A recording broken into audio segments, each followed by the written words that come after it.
Today we're going to be going over some things for shoulder impingement, which is pretty much this umbrella term for any pain in overhead positions, especially in this halfway kind of arc.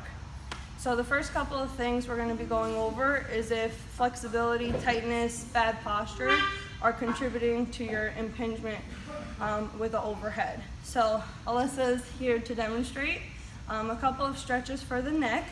The first one is going to be an upper trap stretch. So she's going to bring her ear to shoulder, the hands just gently pulling, and if she doesn't feel a good enough stretch, she's going to walk the opposite hand down her leg. So you can see how that was already pulled down. This is the muscle group she's stretching for 30 seconds, about 3 times. A variation of this, she's just going to tilt her chin towards her opposite collarbone, and now the pull is coming a little bit in a downward and out to the side position. The next stretch that we're going to be doing is for the pec, the front of the shoulder. We do a lot of shoulder presses, a lot of chest muscle exercises, so it's good to just get a nice stretch, good release in these muscle groups. So Alyssa's going to grab hold of the rig with one arm. She's going to turn her body away. Yep, and now rotate your body away. So you can see this nice stretch in the anterior front of the shoulder. Same thing, about 30 seconds for 3 times. And then the last one we're going to do is a lacrosse ball release to the same muscle group, those pecs. So she's going to place the lacrosse ball basically right off the ball of the shoulder. She's going to apply moderate pressure, but always to your tolerance. Once you find that sweet spot, that nice tender spot, you're going to kind of focus in on that, move up and down, side to side, and you can even move the arm actively as you keep that pressure. Now that we just went over some stretching and mobility exercises, now we're going to be focusing on strengthening a couple of muscles that make up the rotator cuff. So we're going to start with a more mild plane of rotation. So Alyssa's here.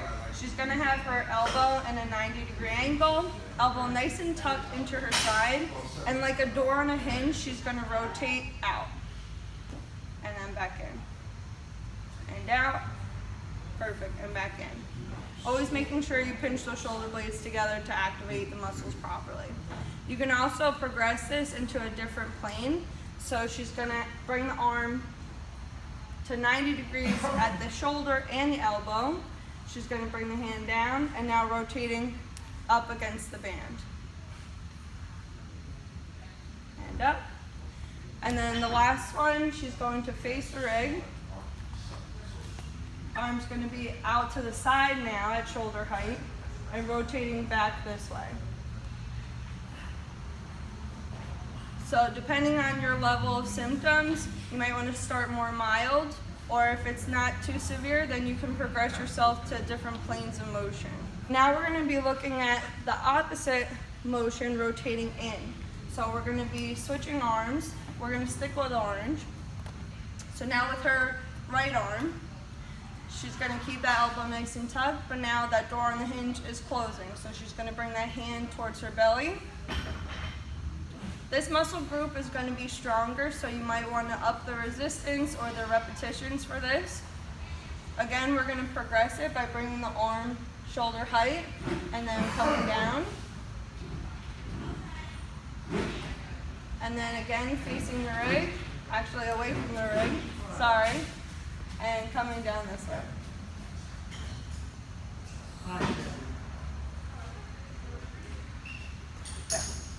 So those are 2 variations of doing some rotation for the rotator cuff. Another muscle involved with the rotator cuff is responsible for this out to the side movement. So we're going to switch bands here.